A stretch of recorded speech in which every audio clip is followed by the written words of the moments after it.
Okay. Okay, Be'ez Hashem, today's daf is daf Lamed Vav. We're going to start from daf Lamed Hey Amud Beis, about like 15 lines from the bottom. It's going to begin Tanur Rabbanan. You see it on the screen over here.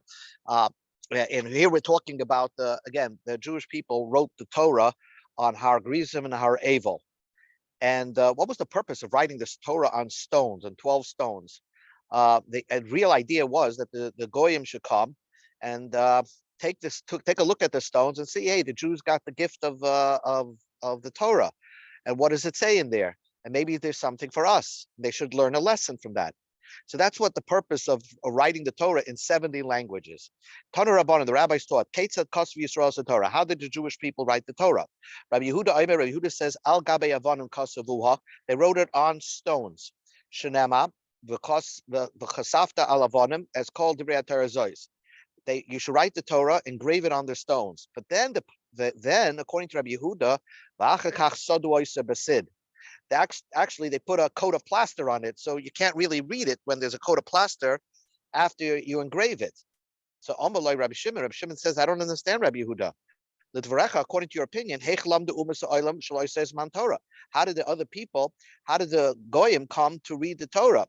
The whole point of having the Torah set up in Gilgal on stones was that the Goyim should come and it's like a monument that you read what it says on it. Amaloi, so Rabbi Yehuda says, Bina Yisrael Nasim Behem HaKadosh Baruch Hu. HaKadosh Baruch Hu gave them, HaKadosh Baruch Hu gave the Goyim I get, but jetzt ungeheben. Yeah, but good. Amaloi Rab Shimon, Amaloi. So Rabbi Yehuda said, Bina Yisrael Nasim Behem HaKadosh Baruch Hu. HaKadosh Baruch Hu gave them extra understanding. The Shigru Neitrim Shalehen. And the Goyim sent copiers to that stone. The Kilfu as a Sid, and then they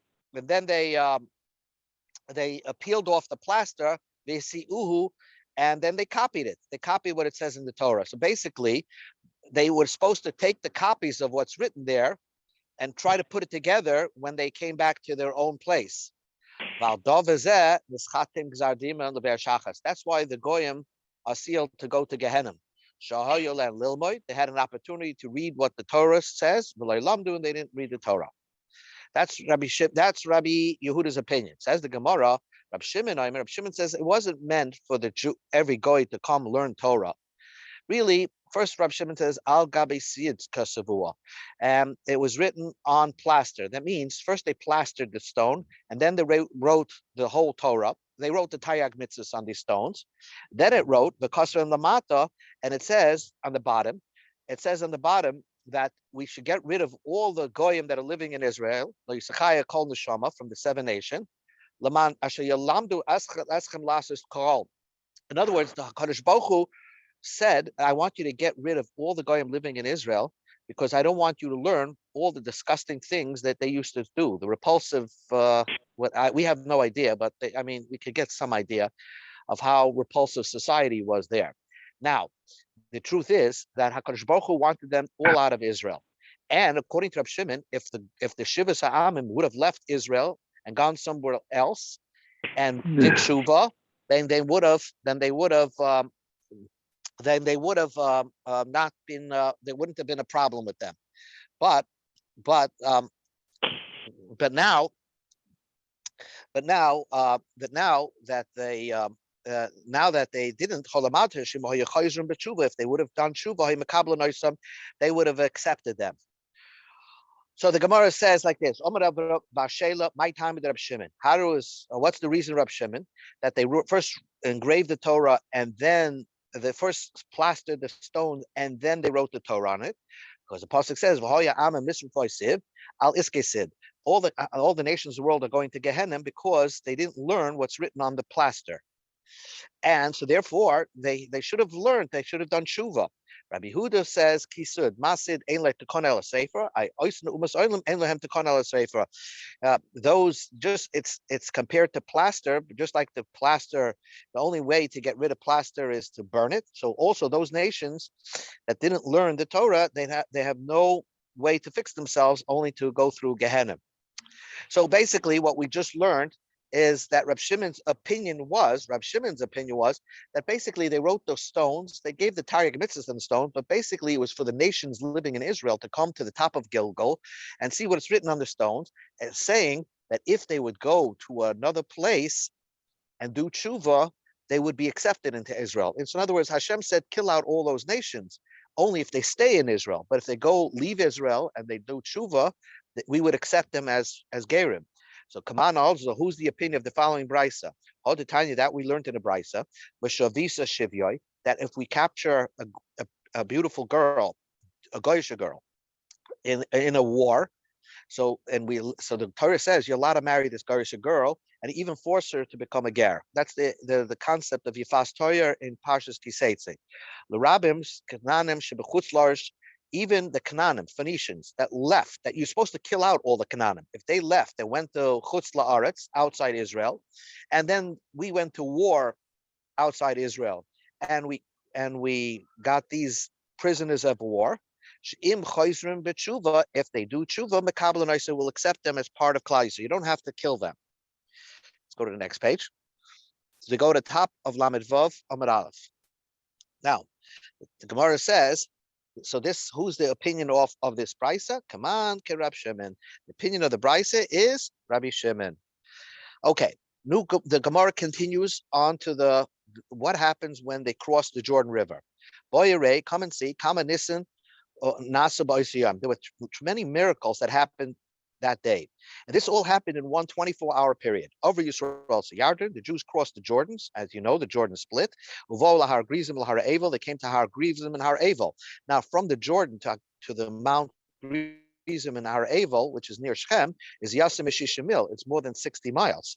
The Ein Kol Beria L'Choy Lamed L'Fneim. And nobody had the guts.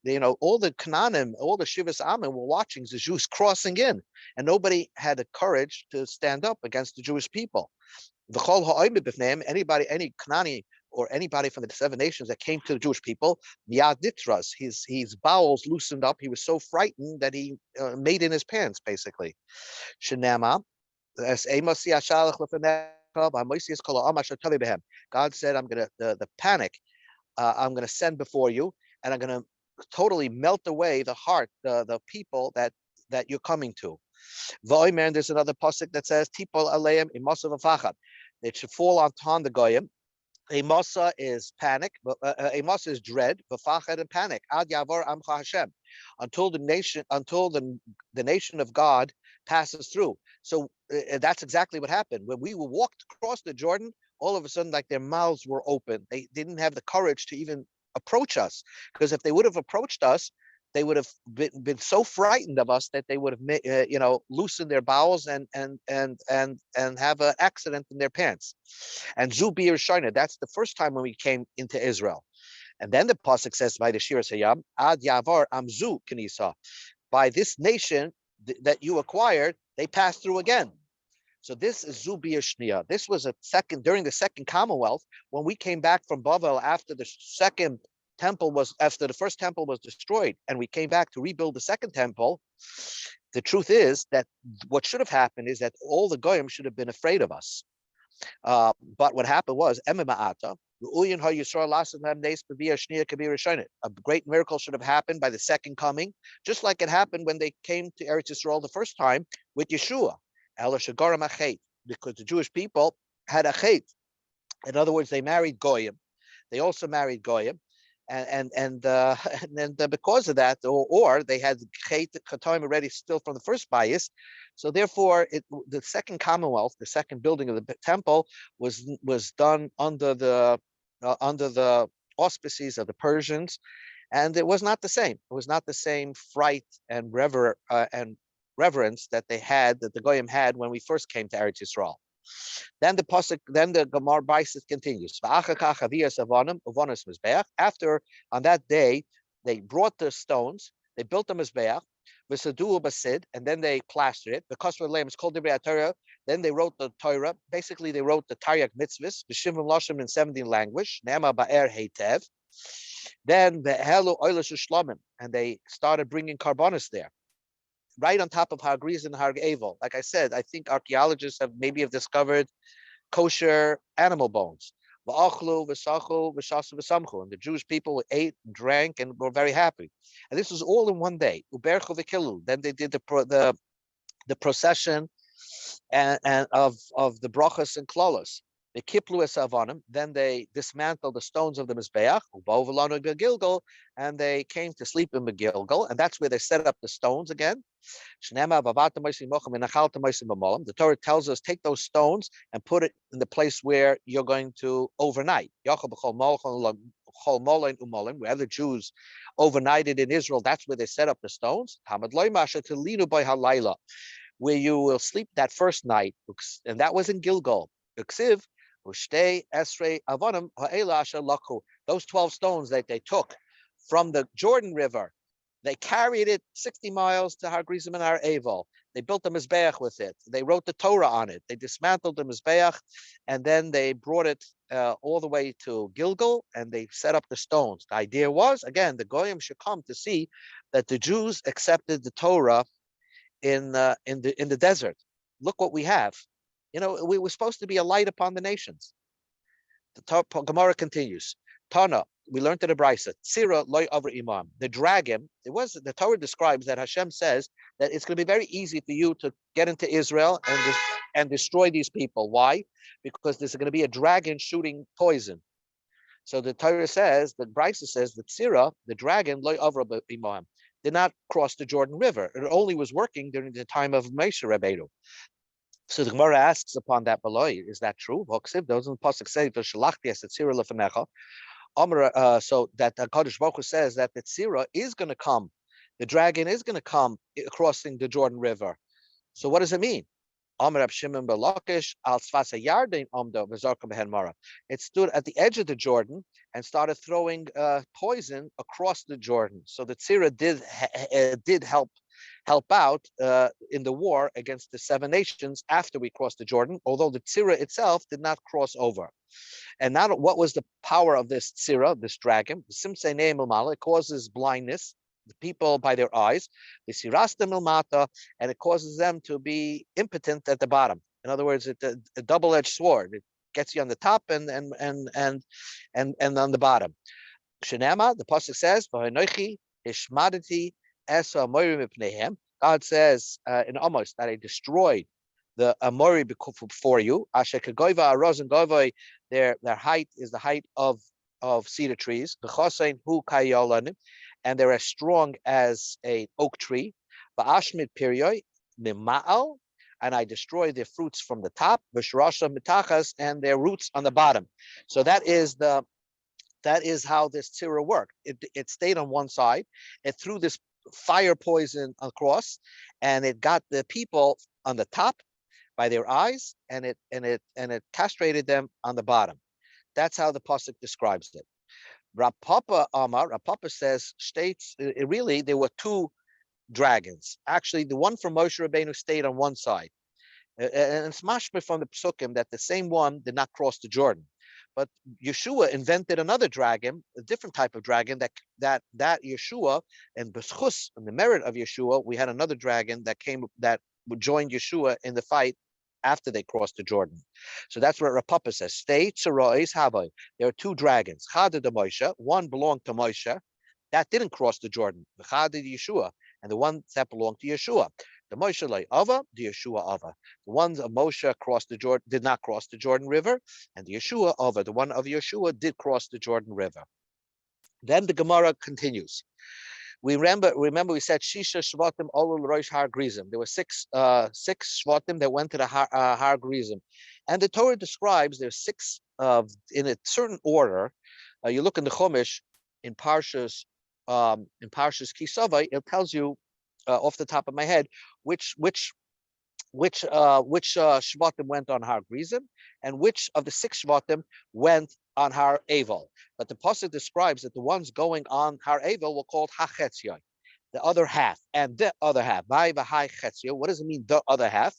Rav Kahana says, the way the Torah divided the 6 and 6 Shvatim, one going on Har Grizim and one going on Har Eval, and so also on the stones of the ephod, the shoulder stones that were on the Kohen Gadol's garments, where engraved on each shoulder was six shvatim. So it's v'hachesya. This was the known half that was already done on the shoulders of the Kohen. So the same division. Maybe on the right one was the six that stood on Har Grizim, and this left shoulder was the six that stood on Har Evel. That's what Rav Kahana's opinion of how to interpret when the Chumash says v'hachesya, the known half went on Har Evel. So the Gemara says, "Meisvei." Let's examine that. The Brisa says, there were two precious stones. On his shoulders, he had two precious stones. One from each side. There were 12, the names of the 12 Shvatim were written on them. Shisha 11 zu, Shisha 11 zu. 6 on this stone and 6 on this stone.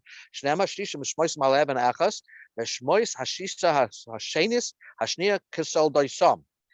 So the Torah tells you Kisnia Kisol Doisam. The order on the second shoulder stone was exactly the same order that they were born. So Veloy Rishoina, not the first one, Kisol Doisam. So on the second one, Rashi brings it down. On the second stone was God, Ashi Yisachar, Zvulun, Yosef, Binyamin. That's in the order of how the Shvatim were born.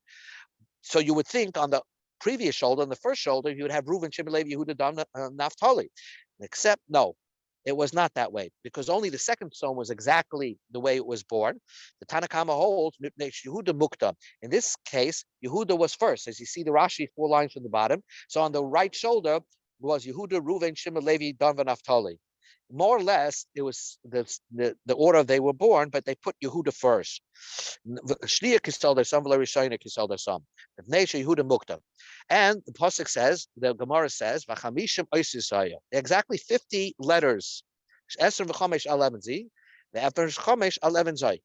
The 25 letters were on this shoulder and 25 letters on this shoulder. It's very interesting. If you divide up the Shvatim 6 and 6 and put 6 names on one and 6 names on the other, you'll get exactly 25 letters on one side and 25 letters on the other side. This is all part of the kasha. You see on the stones, it was in the order of they were born. So it's not like the order that was on Har Grizim and Har Evel. That was a different order. So that's why this is part of the question. Rabbi Chamim ben Gamliel says, now we go to Amid Beis. Rabbi Chamim ben Gamliel says, sorry.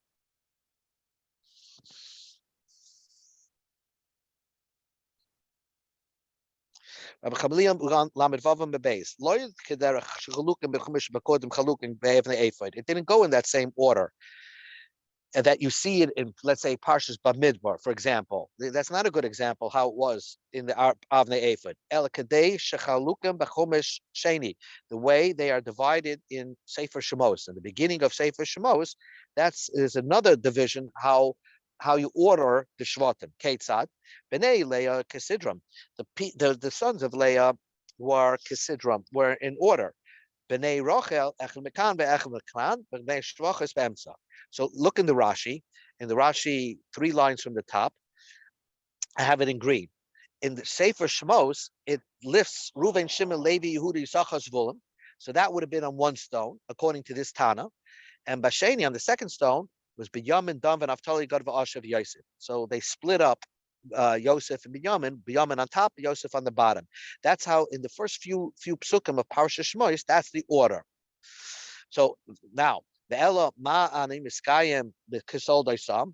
What does it mean Kisol Daisam? That you list them on the Avnei Ephod, they should be in the order that they were born.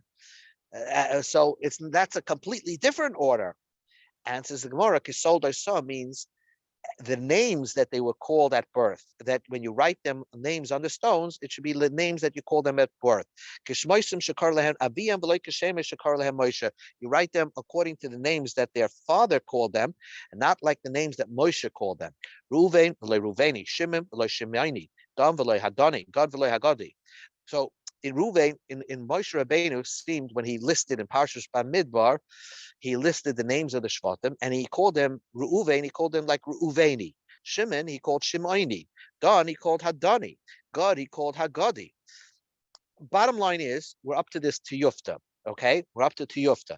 Tiyufta Rav Kahana. Rav Kahana, you came along and said that on the ephod, on the Kohen Gadol's stones that he wore on his shoulders, It was the same order that they had on Har Grizim and Har Evel, but it's not true. Each Tana picks a different order that were on the Avnei Ephod, but not anyone chose what Rav Kahana said.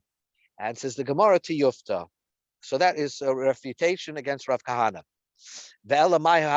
So again, then what does it mean? The Pasuk describes that there were 6 Shvatim on Har Grizim. And the other half was on Har Evel. Why does it say the other half? Tana Chetzia Shemul Har Grizim Merubim Chetzia Shemul Har Evel. The people on Har Grizim were more in population than the people on Har Evel. Because Har Grizim had Levi, and part of Shevet Levi was on the valley below. They didn't approach Har Grizim. So therefore, they had more of a population. So the Gemara says, "What? You just made no sense." Adarabba, just the opposite. Because Levi is on the bottom of the mountain, didn't come onto Har Grizim. So Har Grizim had less people, not more people. What did you tell me? Har Grizim had more people. And for the Gemara, this is what we're meant to say. And now, even though Levi was on the bottom, the children of Yosef were on Har Grizim also, the Torah describes. And Yosef had the biggest population of all of the Shvatim.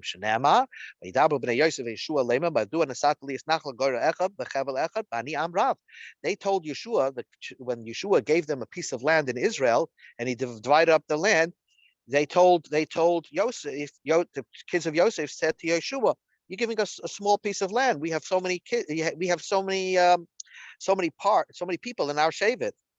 By Yoma Alein Yeshua, so Yeshua says, Im Am Rav Ata, if you're a big nation, Alei L'cha Hayara, then clear away a forest, and you'll make more space for yourself.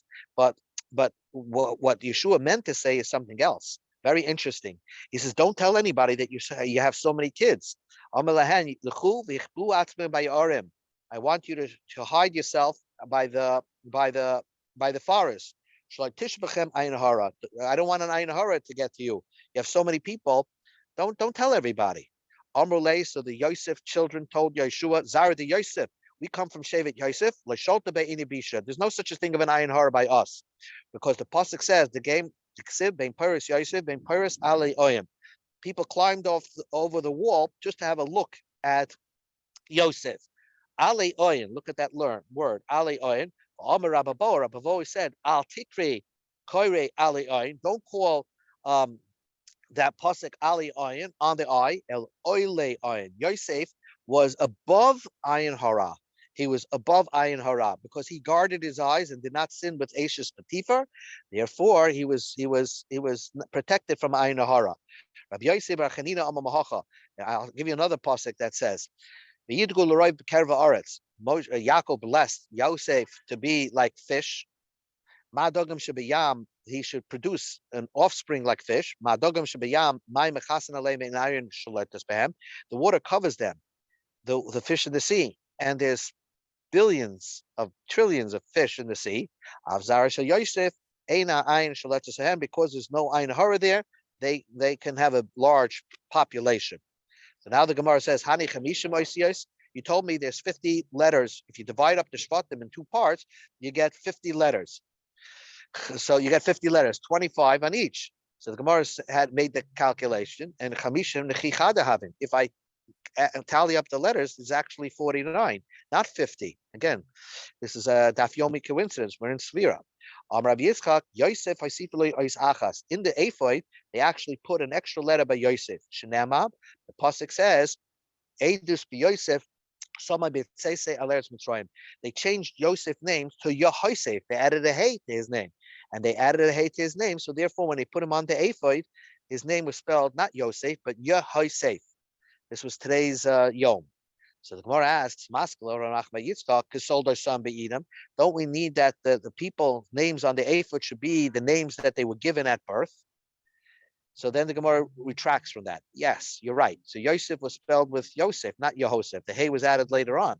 Actually, the Torah calls Binyamin without a yud. Binyamin Shalom. When Yaakov made up Yosef ben Yamin's name, he actually called it Ben Yamin with two yuds, even though the rest of the Torah drops a yud. When the original time that Yaakov called his name, it was with an extra yud, and with that extra yud, Ben Yamin was spelled on the ephod, and therefore it was equal, 25 on one side and 25 on the other side. One more piece of Gemara, and then we'll stop. Amar Rab Shchana Babizna, Amar Rab Shimon Chasida. Yosef Shekida Shem Shemayim B'Seiser. Yosef was Mekadesh Shem Shemayim B'Seiser. In other words, he really held himself back from doing the Avera. This is not an art scroll story. This is the real thing. Yosef was ready to do it with that with the Ashes Patifar. He's ready to have relations, but he decided to have to Mekadesh Shem Shemayim quietly in his mind. They added a name to him. They added the name Hey to the names of HaKadosh Baruch to Yosef. He got the letter Hey added to his name. Yehuda Shekida Shem Shemayim B'Vehesya. Yehuda sanctified God's name in public. His whole name has the Yud Kei Vav Kei. So you notice the name Yehuda is spelled Yud Hey Vav, and then there's a Dalit, but there's a Hey there. So that's the Shem HaMafarish. Yosef, even if you add the Hey, he only has Yud Hey Vav. So Yosef did it in private, but nevertheless, because he sanctified his game in private, they gave him an extra name. Yosef Mahi. What's the story with Yosef? The pasuk says, "Vahi kayem lasas malachtai." The Torah describes that Yosef came into the house where Potiphar was. The wife of Potiphar was there, and he went to do his work. What does it mean, his work? This teaches you an amazing thing, that just like the Ashes Potiphar wanted to sleep with Yosef, Yosef wanted to sleep with her. Vayavai habaisa lasis malachtoi. Rav Shmuel Chadam lasis malachti mamish. What Rav once said that no, he wanted to do his his normal chores. The Cham B'Domar, and one said lasis srochav nichnas. He went into he wanted to do the business with her. It's amazing. They ain't ish me'anshi abayis. So the Gemara says nobody was home. After bayis kodol shabei shel oisi rosh lahay by ish. This guy had a mansion. How could it be that no one was home at that time? Why was Ashes Potiphar all alone, just with Yosef? It was the day of their holiday, and there's a tumah in that day. When there's a tumah that day, everybody's affected. And everybody went. All the guys went to the Avodah Zarah. He Amra Lehan. She said, I'm sick. There's no better day that I can force Yosef to sleep with me as today. Right when he was about to do it, Yosef is about to sleep with the lady. The appearance of his father's face appeared to him by the window, because the pasuk says there was nobody from the home in that house. It's mashma that there was somebody else who didn't belong there that was there, and because of that, the Gemara says a tradition that the face of Yaakov appeared by the window, and he said to him, "Amala Yosef, asidim achecha shichasval avnei ephod v'ata b'neim." Your name is going to be on the stones of the ephod, and you're going to be amongst them. You want your name to be erased, and you'll be called the shepherd of whores. Whoever goes after a zayna will lose a treasure. Yad Natesha Basin Kashtay. His aver deflated. And his aver deflated. And then everything came out of his hands. First, the Gemara says, "No, it's Yoda Bakarka." He put his hands into the ground. See, how did Yosef? He was in the middle of the act, about to do it. How did Yosef retract and deflate himself? He put himself in pain. He stuck his fingers into the ground, and he put himself in such tsar that his mind got off the relations, and he was able to deflate himself. Nevertheless, the Gemara says, the semen came out of his fingers. Shnema midei abi yarkov. What does that mean? Mi gorem shloi shechakak al avnei ephod. Who caused Yosef to be now engraved on the avnei ephod? Ela abir Yaakov. The strength of Yaakov, the motivation of Yaakov appearing and convincing him out of the act, that caused that caused him to not do it. Sham Roya Evan Yisrael. Sham Zocha Manasseh Roya. Then he became the leader of the Jewish people. Shnema, Pasuk says, Roya Yisrael Hazin Noya Ketzayin Yosef. No one was able to lead the Jewish people like a leader like Yosef was. We are called the shepherds of the sheep of Yosef. I just want to finish off one point. Tanya, okay, the last point over here is Tanya, we learned in a brisa. Yosef lotus shvatim. Yosef was destined to have 12 children, just like his father had. Shnema, Yaakov Yosef. Yaakov and Yosef should be similar. Yosef should have 12 boys. Why did he only have 2? And that's where we'll end. The semen came out of his fingers. He held back, deflated himself, but somehow it was released through his other parts of his body. And therefore, he only ended up having 2 children, not 12. It's amazing the Kiddush Hashem of Yosef.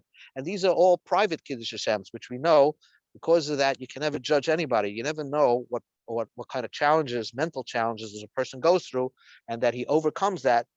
And he could be so special that Hashem could add a name, wants to put his name together with that person's name. Okay, so this is the story of Yosef. And Bez Hashem will continue on Sunday. I hope you can join. Thank you. Have a great Shabbos. Good Shabbos, everybody. Shabbos. Thank you very much. Okay.